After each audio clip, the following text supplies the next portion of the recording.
Yes, one and all, welcome to the Square D GAA Tactics and Analysis podcast with your host here, Paddy McGill, and the great Stephen O'Mara. I'm going to start calling you Sir Stephen O'Mara. Stephen, how are you? Not so bad. A bit of a cold, so forgive me if there's a few coughs throughout the show, but I'll do my best. Man flu, it's an absolute disaster. So good evening to all our viewers and new viewers. We're focusing on 3 matches this evening, primarily 2, though we're going to have a brief look at the very end of the show at that massacre yesterday in McCool Park in Ballybofey, where Mayo got their first ever victory on Donegal soil in the National Football League. Before that, we look at the Ulster derby between Monaghan and Tyrone, with the Tyrone men coming out on top by 8 points. But first, we talk derbies. Dublin v Meath, Park Talchin on Saturday evening. Stephen, that's where we start. It's interesting because I think it was our first show. Meath came away from Cork City. They came away, Páirc Uí Chaoimh, with a really good win. And some Meath supporters mightn't have been happy with your analysis because you weren't overly impressed, despite, I suppose, the end result was a good victory, but you were showing reservations about the Royal County, and I suppose the metric really it adds up because it's kind of come to fruition now. Is that fair? Yeah, again, obviously everybody looks at results, and what I'd be keen on as an analyst is looking at, you know, the detail within the results. And firstly, Cork had a higher expected score that game, and secondly, Meath scored 1-4 off earned turnovers, but ultimately gifted to some extent by Cork and scored a goal off a long kick out. These things can happen, but as your metrics go, I felt Cork's prospects looked a lot better coming through the league, and I suppose that's shown at this stage. I didn't want to rain on the parade at the time because I don't want to be accused of having an opinion about how Meath are playing and giving that opinion whether they win or lose, and they won. So I was maybe a little bit metered in how I put that across in the show compared to what I really felt, and even if it didn't sound metered. And ultimately, you know, things have gone pretty downhill for Meath. And ultimately, I'm not massively surprised because I think the way they're playing. I suppose Derry, what was a real acid test? And I'd say raw ability, Derry, Meath, there mightn't be much between them there.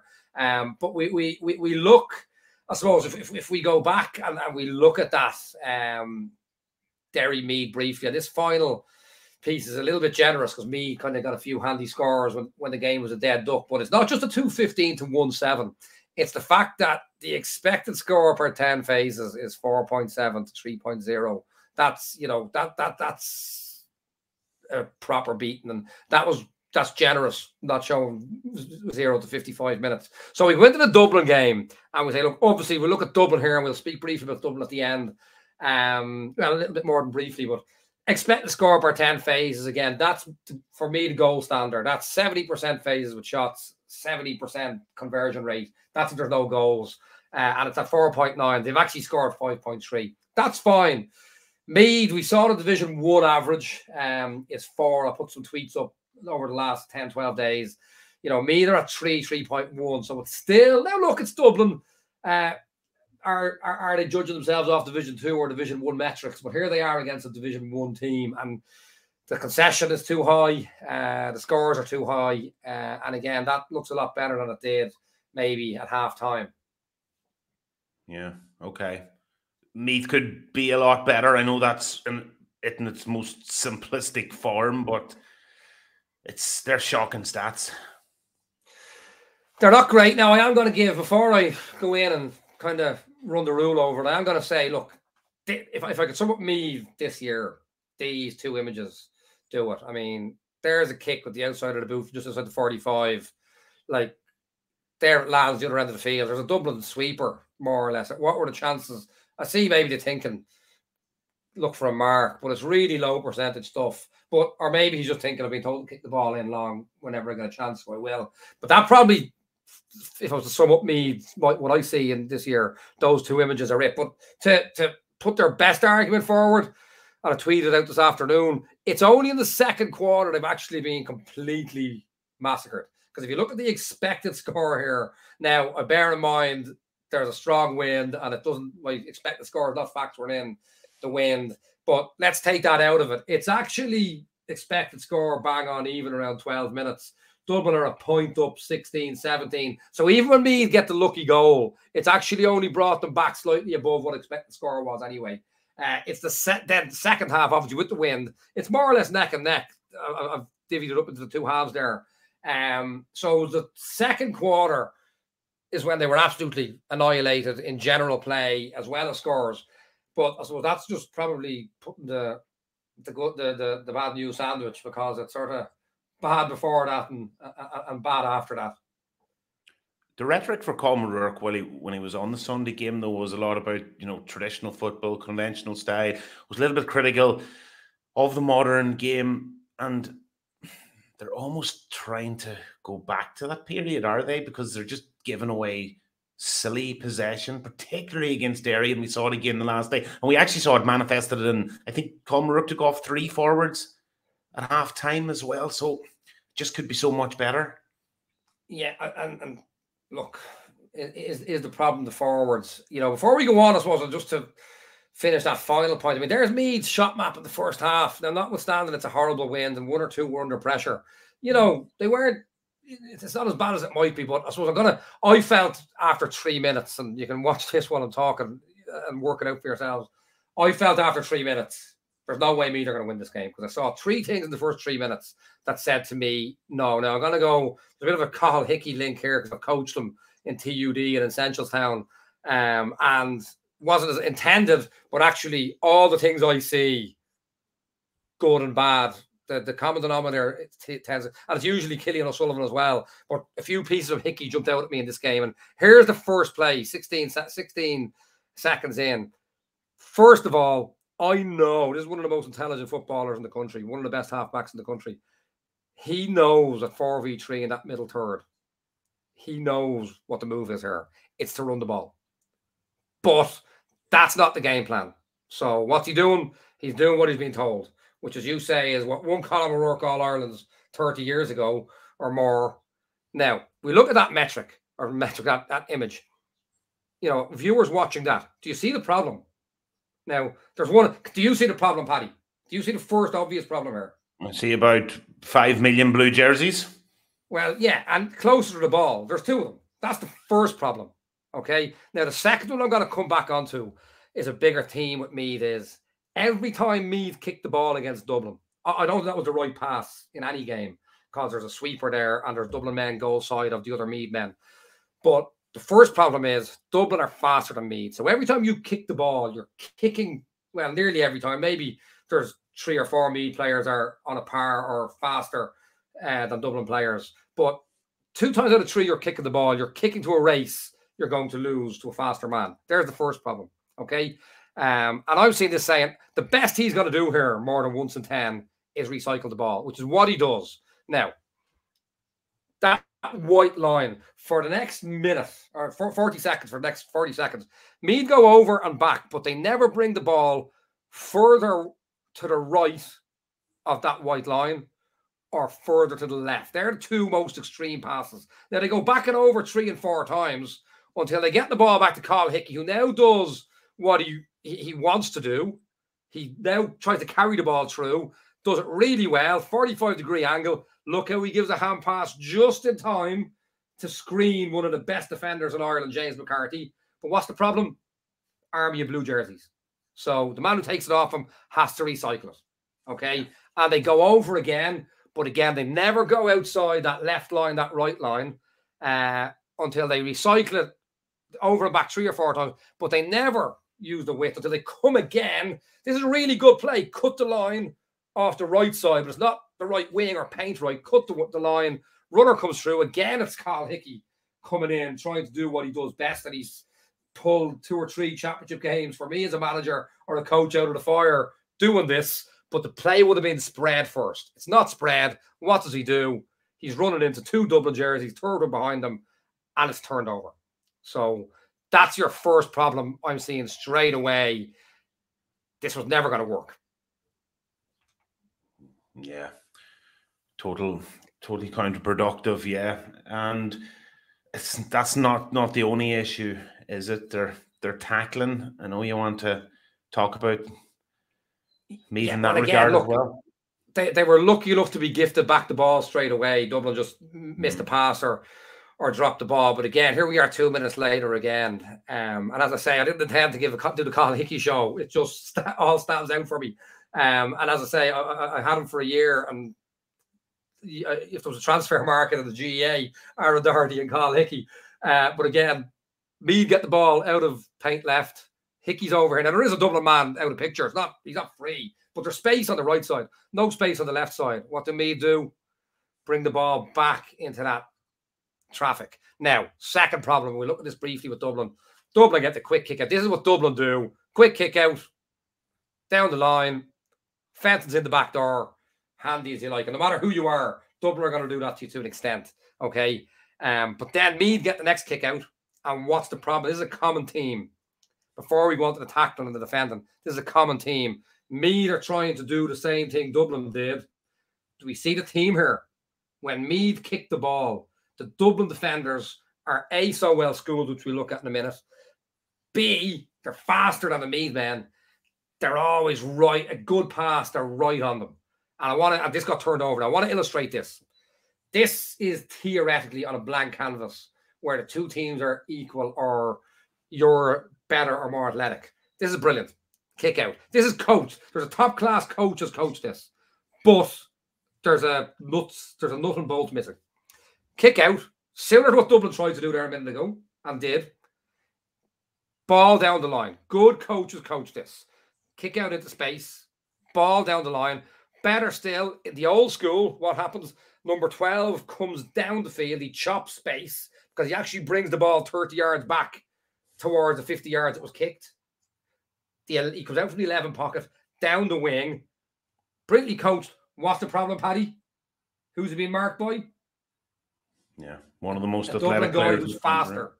And again, it's a turnover. And that's your major problem. By comparison, here's Dublin. And I could have picked more extreme examples of this. I've actually picked a moderate example on a 25, 30-yard kick pass by Lee Gannon down the line. Do we see how much ground Cillian O'Gara has gained on that 25, 30-yard kick pass? Yeah. That therein lies the issue that Meath need to understand. That kicking game, even when it's the right kick against certain teams, that can work. Against Dublin, Mayo, that's not going to work for them because they're kicking the ball into players that are being marked by faster men. And on the tackling as well, Meath, you're not impressed? Yeah, no, there's an endemic problem in Meath. And I said, I've coached in Meath for a year. I've done a bit of analysis in Meath. The standard of tackling in Meath and man marking, it's poor. I don't want to isolate this one man. I could have picked out nearly anybody. But again, I'm going to do a comparison with the Meath tackling briefly and the Dublin tackling. And we'll see here straight away. And again, straight when I see a lad with the hand up, you're kind of tricking yourself that, I'm going to, like Maryland, make you go where I want to go. This is a mental trick on yourself without realizing it. I've never seen a guy who puts his hand up like this tackle well. And again, I'm not slagging this individual. This is an endemic problem in Meath. Again, this is the image I coach. What's the problem with standing square? A good player is going to put his weight onto one of the feet just as he reaches you, and he's going to sidestep you. He's in, he's past him. O'Gara's off the shoulder, and it's a score.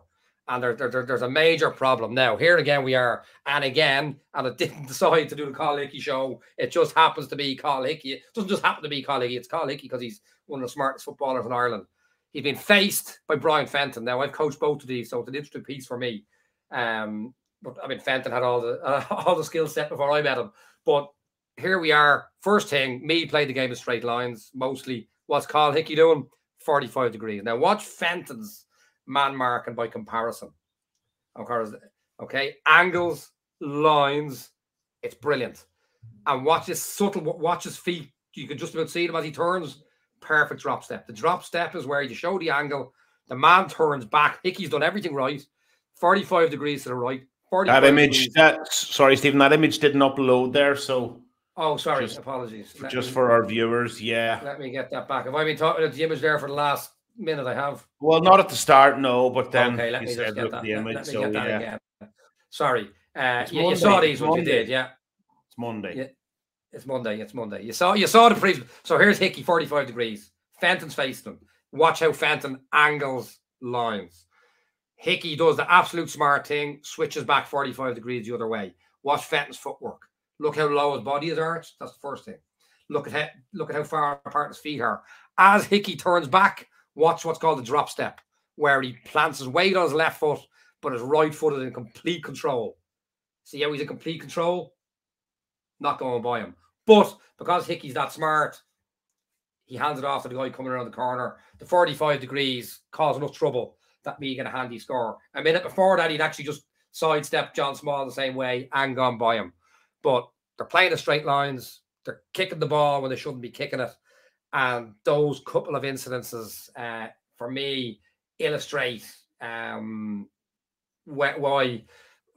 and why there was just absolutely no way this could have been any better, in my opinion. And I think I saw a tweet from Elon Musk a few weeks back or a few months back. I was trying to get my head around where the world was at. And one of it was, if there's any hope to escape, something along the lines of, what have I told you the only way to escape the Matrix was to unlearn everything you know and start from scratch, or something like that. And I'm sitting here thinking, where Meath football has been at since the Armagh Tyrone revolution came through in 2002, I would paraphrase that for Meath football. If there's any way out of this mess, it's to tear down everything you know. Because the way Sean Boylan had Meath playing football wouldn't do it now. It was brilliant in its day. Everything has its day. Everything has its time. Because at the rate we're going, Elon will have a human population on Mars before Meath winning All Ireland. And that's not being funny. That's actually genuine, because this metric just can't work. Yeah, I think you could apply Elon's theory to something in all our lives. Finally, can we tell anything from Dublin point of view? Again, look, we saw against Derry 100% shots in the first half, above that 4.9 metric. Derry are so methodically efficient as well. They're sort of hitting the same metrics. Again, we see here they've hit that 4.9 expected score, 5.3 actual score. So look, you've still got a load of All-Ireland winners, really seasoned players, multiple All-Ireland winners, really seasoned players. That metric is good. And look, Meath are still just about a top 12. They're certainly a top 14 team. They're probably divide when you get to the bottom of Division 2 to the rest of what's there. Maybe Cavan should have been there all along. If I have one concern maybe for Dublin, that'll cost them, I think. It is maybe the disadvantage of playing Division 2 football league. It can have a value in hurling.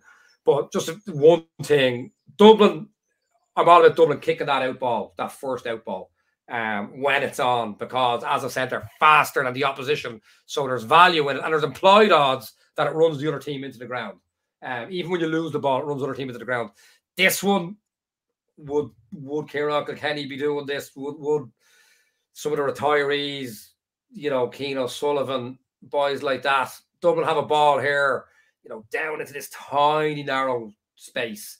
There's a time for kicking ball and there's a time for not. I think I've illustrated well why there's such an advantage for Dublin to kick ball, because they're kicking it into fast boys. I've shown Cillian O'Gara. I don't know how fast he is relative to the other boys, but he's not Conor O'Callaghan fast. But that's probably just not the time to be kicking ball, and he did. They did a few of those, and actually because they got so close to goal, their score per 10 phase was really high, but actually they only got off, what was it, 62%, I think I said. So they're not going to get as close to the Kerry, the Mayo, whatever else defense is later in the summer. So that's maybe an issue, but it's hard to judge when you're not playing the top 5, the top 6 there. Yeah, that's fair enough. So Dublin take on Louth next Sunday in Croke Park. Louth, remarkably, still have a chance of actually getting promoted, which, they're just doing so well, the wee counties. So Derry are already promoted on 12 points. Dublin 10, Louth 8, Cork 6, Meath 5, Kildare 4, and we know that the 2 Munster teams are, well, 2 Munster teams are going down Clare and Limerick. They'll be playing Division 3 football next year. Anything else on that one, or will we move on to Monaghan and Tyrone, Stephen? Yeah, let's move on. Let's move on. So, big win for Tyrone yesterday. Remarkable stat, actually. There's somebody, I think Ewan Lindsay, put up from Tyrone. He put up that it was the first ever National Football League meeting between Tyrone and Monaghan in Clonus, which is mental considering they're both Ulster counties. I know Monaghan switch around and Tyrone, you know, but at the same time, still a remarkable stat. It leaves Mayo top, Galway, Mayo top on 8, Galway. Sorry, yeah, Mayo top on 10. It's Monday, excuse me. Galway on 8, Kerry 6, Tyrone 6, Roscommon 6, Armagh 5, Monaghan 4, and Tyrone 3, and Donegal 3. So Monaghan and Donegal in deep, deep trouble there. Like, what do you make? What did you make of that one? And just from looking at it, a massacre in the end. Now, I missed it because I was in McCool Park, Ballybuffet, Stephen. Well, look, I suppose the first thing we'll say, analytically speaking, there's no point in looking far past early in the second half with the first red card, then second red card. You know, but I put up these online last week. I only recognised 20,000 people viewed it, and nobody pointed out that Monaghan and green and not blue. So fair play to all 20,000. But I've just put up the same one again. But I looked at it from a view that, you know, Tyrone were struggling, big win against Kerry. But as I made the point, offence is not the problem. We're looking at the concession per 10 phases. Tyrone 4.7, you know, Galway 3.1, 3.7 expected, still joint top. Just for whatever reason, teams are shot below expected score. This was after 5 games. You go down, you know, Kerry bang on average 4. So I'm looking at this from a point of view, Monaghan 4.2, slightly below average. Tyrone 4.7, you know, really below average, below Donegal at 4.4, who, as we'll see, you know, are in a bad place. So I'm looking from this perspective, and also the perspective that Tyrone are, albeit marginally, you know, joint 6th, second last place is Monaghan, Kerry 3.9, Tyrone 4.1, Monaghan 3.9. So I'm looking at it from this perspective, and again, look, for what it's worth, there's the full game. They're the full game stats, but I don't think there's any value in those. So what I'm looking at is those are the 4 metrics, and Tyrone conceding 4.7. Here they are again. Expected score per 10 phases, 4.6. Total score per 10 phases, 5.3. So Monaghan are up way ahead of their normal standards. Tyrone are worse than their average, which has them way at the bottom defensively. And again, offensively off the charts in this game. 6.4, 6.5 expected score per 10 phases. 7.3 actual score. So I'm looking at it with this metric on, and my assumption when I'm watching these live, I'm doing stats first, trying to watch a bit of ball second. You know, when I've been working with teams, somebody else is doing the donkey work, but it's a one-man show here on the live analysis. But when I look back and I broke it down piece by piece, it's actually intriguing, because Tyrone, when you scratch beneath the surface of the numbers, I'm seeing massive improvements since the Mayo game. And, you know, when we looked at the Hessian's 2 goals, especially the first one, or the one he set up against Mayo, I pointed out that Mayo were abandoning their sweeper late, or whoever fell into the sweeper or trailer or counter cover quarterback position, whatever you call them. Hessian ended up in that twice, came late, scored 1 goal himself, assisted a second one. And I was making the point that in Tyrone's central channel, they were just sort of standing and didn't seem aware of it. Now, I don't know if somebody been listening. I have suspicions, because this looks very much like A has led to B, whether they have or not. I've seen something I haven't seen in 3 years, studying Tyrone fairly intimately. Monaghan have already brought that ball down the right-hand channel, you know, closer to the 21 than the 45. Watch Michael McKiernan. You see him in the bottom right-hand corner? There's a communication here that's going on that wasn't going on against Mayo, and I don't think it's been going on before. McKiernan has the hand up. As the ball comes across, you can't see this as explicitly in the still image as you can in real time. McKiernan is waving and shouting, "Get the bodies across." This is a complete contrast to those 2 goals against Mayo. And you can see here, he sees there's a 1v1 and a 1v2. So we need to get the bodies across. He gets one across. Could have been slightly more efficient. Maybe the man who's come across could have passed somebody else on, but fine. But they've got that magic we spoke with Armagh against Mayo when we looked at Armagh's defence. You want to get numerical parity on the left with your sweeper, and when they get the ball across to the right, again on the right with your sweeper. Tyrone weren't and haven't been. I won in All Ireland without doing that, as I say, because Mayo never abandoned the sweeper, and they put in a very specific plan against Kerry and still had poor defensive figures against Kerry. They're doing that, and Monaghan went across 3 or 4 times until eventually, watch here, ball's gone to ground, turned over.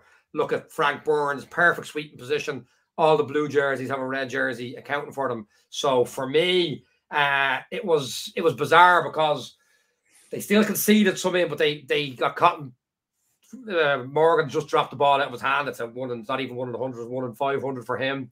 They got a handy turnover. They just gave the ball away. When you actually break down into the blanket defense, they didn't concede a huge amount.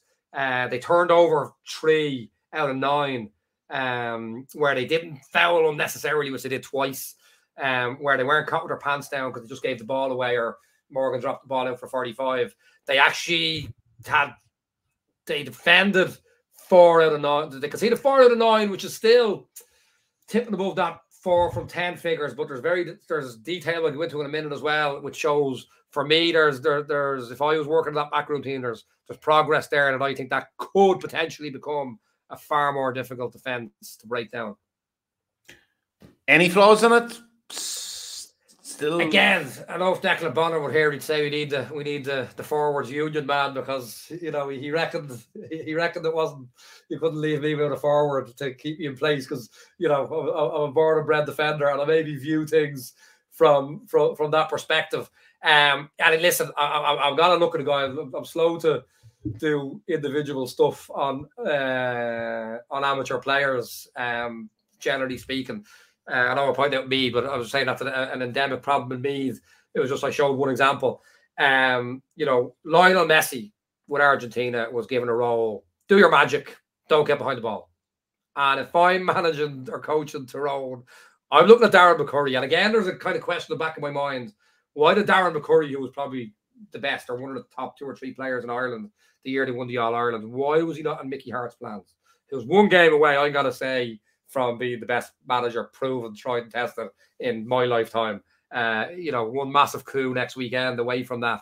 McCurry was never in Hart's plans, and I'm seeing a middle ground. He's too good a forward for me not to have in your team. And I think it was Arrigo Sacchi could have bought Roberto Baggio once, and he said, no, he won't fit my system. Parma signed him. He scored 20 goals in Serie A. I think the next best was 11 or something. And Sacchi said afterwards, you know what, I should have built a system around Roberto Baggio. I'm happy to build a system around Darren McCurry. Do I want him in the front line of my zonal defence? Maybe not. We're looking here. They've done all this work on getting the numbers left, right, whatever. And here we are. You can see there, this is McCurry facing the man. He gives the hand pass and he goes, it's just too easy. And McCurry's pointing at the man behind him, who clearly has to pick up the guy in the ball. Next thing, McCurry's trailing, ball inside. And for all the work that looks to be like has been done in Tyrone in 2 weeks to get this right, it's just boom, and it falls apart. And I said this about Donegal last week. You can have whatever system in the world you want. If you've got frontline breaches like that, you can't do it. And the point I would make from a positive point of view for Tyrone is, of the 9, I think they conceded 4 when they were set. 3 turnovers, forced 3 low percentage shots, one of which Morgan dropped and ended up over the bar. So I'm going to say 3 out of 9, which would be really acceptable. There was only one where Monaghan just handed the ball around and got a kickoff. That for me is a weak link. And there's a guy who plays for Derry called Paul Cassidy. And I did 2 games of full stats on Paul Cassidy before the Ulster Championship with Donegal and Derry in 2021. Cassidy touched the ball once. He's wearing number 15 or 13. Wears the socks up, so he sticks out. Touched the ball once against, was it Limerick or Fermanagh? I think he touched it twice in the next game. And I'm sort of saying to myself, what's this for doing the team at all? But I always make the point, you don't need 6 forwards who can score. You need 2, 3, 4. You need lads who can do a job. There's other lads in Derry getting scores. And now Cassidy, I think, was it against Meath? He kicked 2 cracking points against somebody. Double the amount of times I'd seen the man kicking the ball. But the point is, he's in that Rory Gallagher defence, and he's there for a job. Now, turns out he can play football because he touched the ball. He had a few touches against, I think it was Meath, against somebody. He gave 2 brilliant assists or 2 brilliant scores, but he's a footballer. But I think Rory Gallagher values, if I get 15 behind the ball, I need Paul Cassidy's at 15. That there's no frontline weakness. And it mesmerises lads. I remember one of the Donegal players saying to me, are you telling me the stats are showing teams are better with 12 behind the ball than 14? Saying, fact, I've gone through this with meticulous details on a couple of teams, because generally you've 1 or 2 lads at the front end of the field you don't really want behind the ball. And if I was looking at that Tyrone metric, I'd be giving McCurry the Lionel Messi role. You just stay forward and weave magic when we get the ball. Don't need in the defence unless it's an absolute emergency. Yeah, that's actually fascinating. What about Monaghan? Again, I looked at it from a defensive point of view. Look, the first, we'll have a brief look at the red card in a minute. I mean, I don't want to go to town on the man, but it was a close game. And again, Monaghan had those really good metrics offensively in the first half. So there was 2 things before we get into this real technical specific element. Again, look, maybe if they go back with a fine-tooth comb, I do a breach analysis after games where you look at who was the individual breach on every single play in the game and what scores that led to. Maybe somebody needs to be looked at there. Just again, talking about McCurry there. I'm happy to talk about McCurry because it was once, maybe twice, and he's amongst the best forwards in the country. There was a major chink in the Monaghan armoury that no matter what way you set up, he was just being stared in the eyes, taken on and beaten. There was too many scores where Tyrone just hand-passed the ball around and kicked the ball over the bar. I'm going to look forensically at this one. And this is a key point, I think, for any aspiring coach in football. And again, this is how I can work 6 days a week with football team as an analyst, because I'll measure all this after the game. And it's becoming mainstream now to try and press teams up the sideline and show them the sideline and press them. That's great. But for me, you've got to measure right. That 4 out of 10 metric that I've given, that for me, that's the baseline of everything. You can split up nuances of different kinds of phases, man on man, overlap, blanket defense. So, but broadly speaking, if you have the choice to get men behind the ball, let's say the average score per 10 phases is 4 per 10. It's maybe somewhere between 3.5 and 4 per 10 when you've got men behind the ball, because obviously you're taking out the high turnovers and la. But for me, you've got to say, right, we tried to press Tyrone high up the field.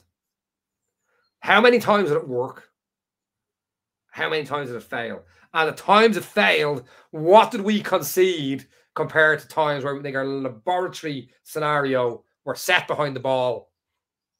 We're as set as we will be if the ref gives a timeout for 15 seconds, 30 seconds. And without having gone through the whole lot, look at this from Monaghan. See that yellow area? There's 3 Monaghan men gone to try and press 2 Tyrone men. But realistically, Conor Moyler is never losing this ball. Because number one, he's too tidy a footballer. He's too smart. But he's got a gap. He's not being shown the line. He's not being pressed to say, you've got to go down that line or take me on. Handy pass out. And can we see the issue Monaghan are going to have in numbers as the ball comes into the central channel? All that extra blue jersey on the far side of the field is taken out. Can we see the problem now for Monaghan? They never really had a real chance of making that turnover. Yet, here they are, completely compromised in defence.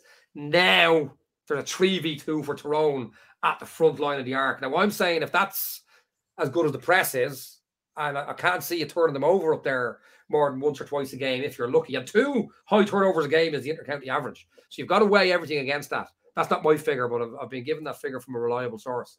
It's now a 3v2. Now there's some beautifully intricate crossovers and organic screens by Tyrone, but ultimately that leads to Peter Hart coming in and kicking the ball over 65-70% shot, uncontested from 35 yards maybe. And again, for me, you look now. Monaghan's defensive figures aren't particularly poor. They're slightly off the intercounty average, but it was really bad. And Tyrone, when we preview the championship, you know, it's worth looking at Tyrone because their offensive structures, I've learned a lot studying them over the last 2-3 years. And if your defensive structures are a little bit off, Tyrone will absolutely exploit them. And I felt they did there to get that massive, what was it, 5.3, sorry, 7 point something expected or score per 10 phases, 6 point something. So for me, that's a question I'd be looking at from a Monaghan point of view. Is there value in that high press? For me, doesn't really look like it. Okay, so Monaghan second from bottom, as I said. Donegal prop up the table on 3, Monaghan 4, Armagh 5, Roscommon 6, Tyrone 6. Tyrone could relegate, so this weekend Tyrone play Armagh. They could relegate Armagh if Monaghan were to beat Mayo in Castlebar. And I know people are saying that's a tall order, but talking to a lot of Mayo people in Ballybuffet yesterday, former players and that, had a good chat with Colin Boyle. He thinks Mayo will, you know, ring the changes big time next week because they'll have a league final and then they'll subsequently have Roscommon in the championship. And given the close proximity, there is probably going to be a stage where they'll just make 9, 10, 11 changes. Who knows? Maybe the full whack. Do we have time, Stephen, for that's Monaghan Tyrone? Do we have time for quick one on Donegal and Mayo? Yeah, look, I suppose. Look, I stayed away from it because it would have been the third week in a row with Donegal. But I did the live stats. But obviously, look, it was the big game, and I didn't see the Sunday game. But I gather Donegal is the talk of the country at the moment. And let's have a quick look. Again, you go back to those figures I showed you. Mayo have the highest offensive figures by a mile in the country coming into this game. And Donegal have the second worst, of Division 1. Donegal had the second worst offensive figures, well off the average. Only worst so far had been Tyrone. So, you know, it was a massive test there. And you see again 4.9, that goal standard metric.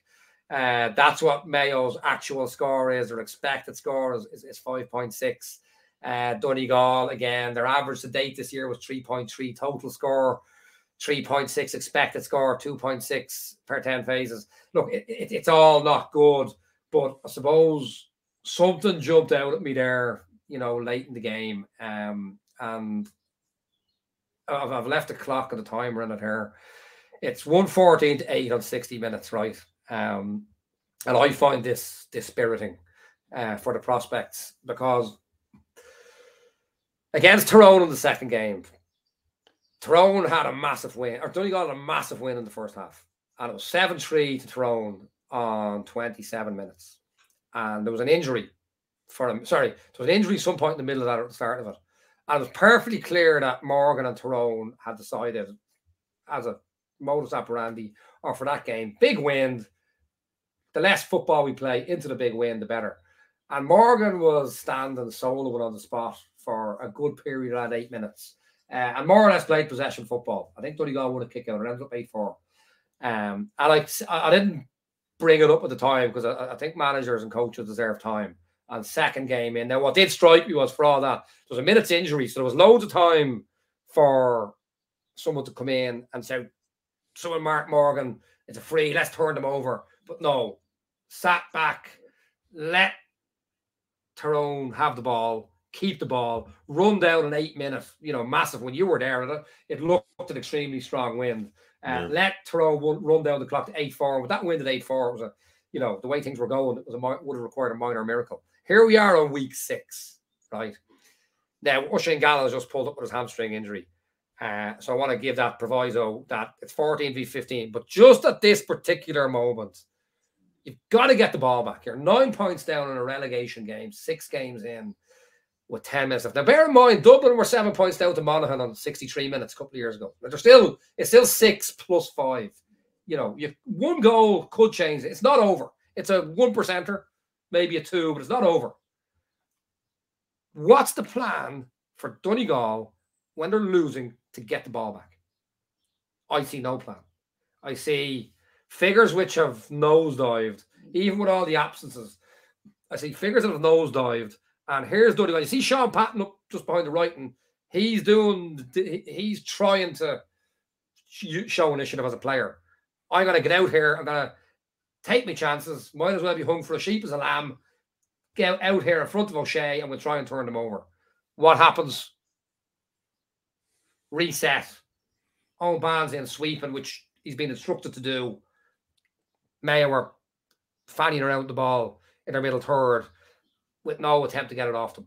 What's the plan when Donegal are losing? I don't see one.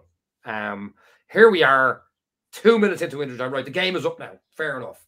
But are you happy to be 10 points down in injury time and let the opposition have the ball? What's the plan? I don't see a plan. Here's Mayo. You should, you're in game chasing territory, even if it's a dead duck. Although there's still the score. There's a mathematical miracle could keep Donegal up. So you could still lead into that.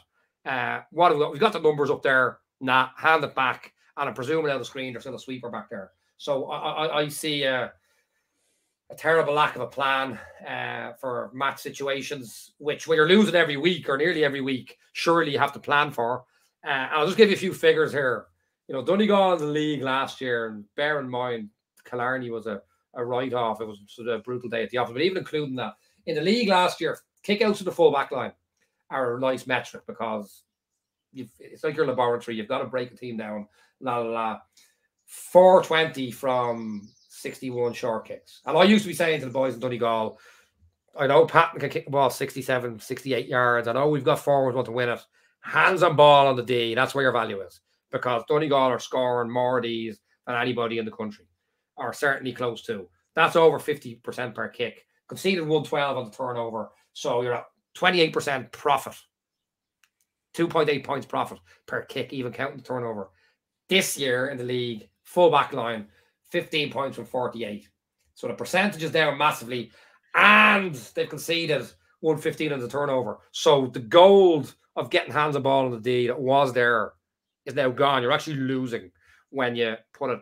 And I see, Hughie McFadden's being put in full forward. And it worked against Armagh, and fair play. But I in the right circumstances, I think Hughie absolutely, notwithstanding the fact he's the best sweeper in the Donegal panel at the moment and probably the second best sweeper in Donegal, notwithstanding that fact, he's a fabulous footballer. And I think full forward could be the job. But I just get the sense now, well, we can't break teams down. Let's put Hughie in full forward and lump it into him and hope for the best.